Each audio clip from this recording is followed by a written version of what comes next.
D'abord, ce qui me touche beaucoup dans ce que nous avons entendu aujourd'hui, c'est le reproche qu'on fait aux apôtres.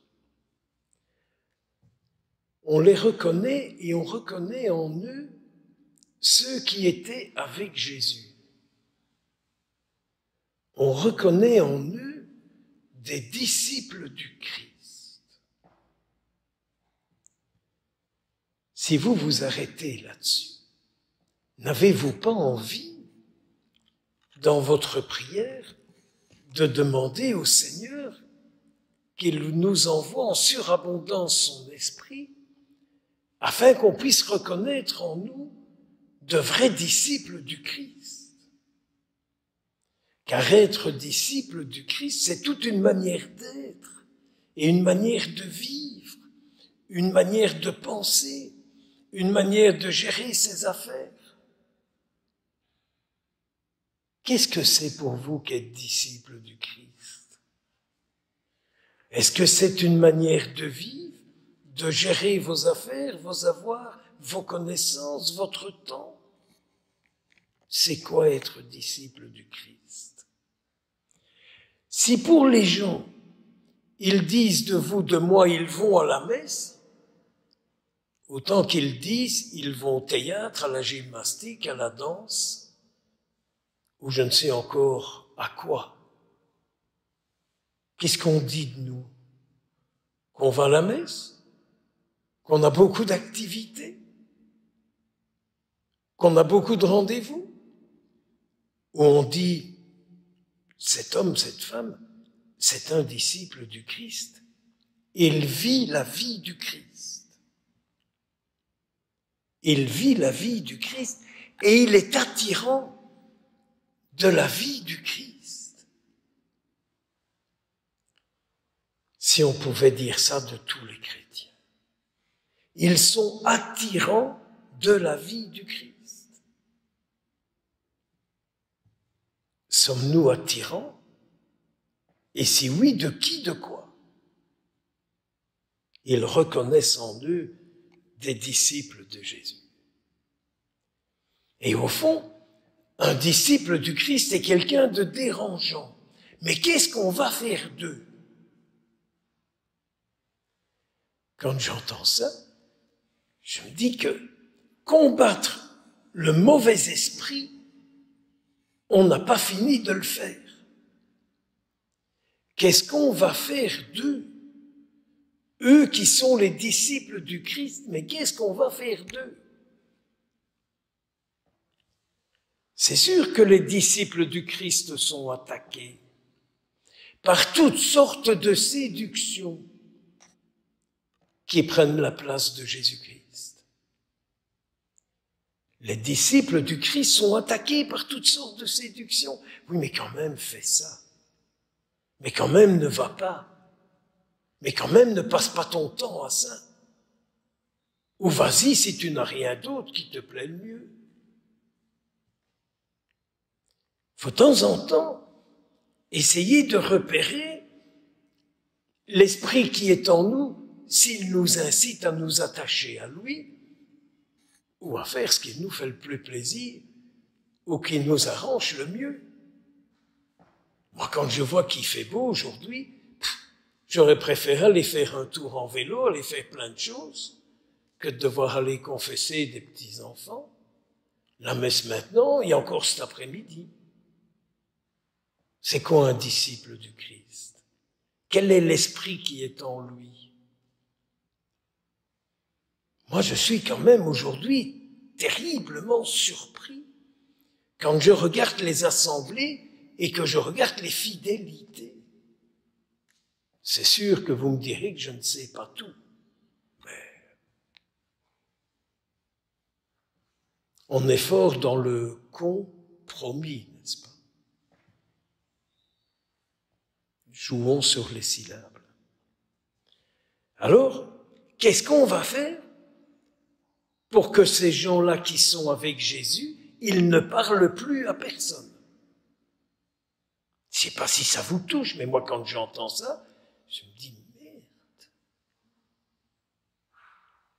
il y a un esprit qui va s'arranger pour que je ne puisse plus parler du Christ. Il y a un esprit qui va s'arranger pour que je ne parle plus du Christ, ou pour qu'on ne m'écoute pas quand je parle de lui. Il a dit des choses qui ne nous plaisent pas. Il a dit des choses qui ne nous rejoignent pas. On s'est senti jugé. De temps en temps, repérer ce que le mauvais esprit nous pousse à dire, ce que le mauvais esprit nous pousse à dire sur ceux qui ont le souci de parler du Christ. Venons-en encore à cette page d'évangile qui est superbe.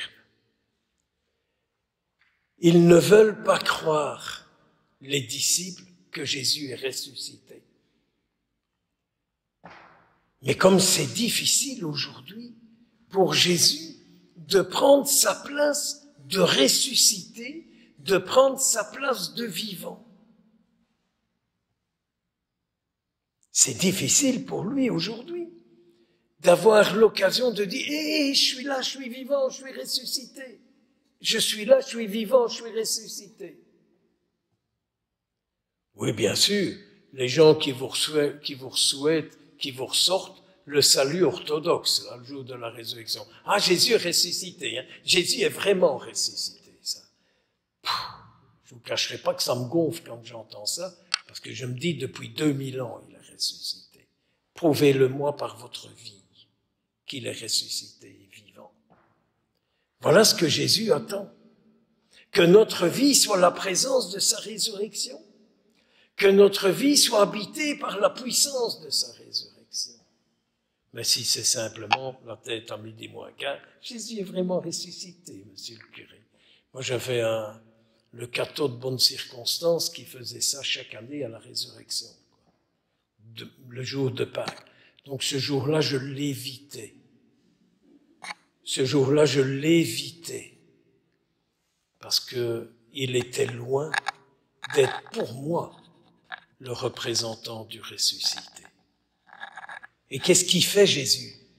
Il leur reproche de ne pas croire qu'il est ressuscité et vivant. Parce que s'il le croyait vraiment qu'il était ressuscité et vivant, il le rencontrerait et il pourrait les rencontrer. Le jour où vous et moi, nous aurons cette conviction profonde, Jésus nous rencontrera et nous pourrons le rencontrer. Il pourra nous parler. Et nous, à notre tour, nous parviendrons à l'écouter. Nous aurons un échange avec lui. Et il remplira nos vies de ses bonnes paroles, de ses conseils et de son esprit. Le jour où il ne devra pas dire « Est-ce que tu te rends compte que je suis ressuscité? Est-ce que tu me rends compte comme un vivant avec qui on parle, qu'on écoute ?» C'est quand même drôle qu'avec Jésus présent dans la Sainte Hostie, on ne s'est pas resté en dialogue avec lui. Il faut qu'on berdelle de « Je vous salue Marie ». Et la Sainte Vierge qui dit « Tu as peur de le rencontrer? Tu as peur de lui parler? Tu as peur de l'écouter? Ou tu ne sais pas écouter et t'as du mal de lui parler? » Alors Jésus, oui, aujourd'hui, il fait des reproches. Et nous n'aimons pas les reproches. Moi non plus, figurez-vous. Mais j'aimerais bien qu'il vienne et qu'il me convertisse, afin que je sois de plus en plus convaincu qu'il est là ressuscité et vivant, et que je le questionne, qu'il puisse me parler, que nous ayons un dialogue et que je puisse vous parler des relations que j'ai avec lui. Pas des connaissances que j'ai, mais des relations que j'ai avec lui. En cette veille du dimanche de la miséricorde, que l'amour du Seigneur vienne nous délivrer de toutes les misères qui sont en nous, qui nous empêchent de le rencontrer. Amen.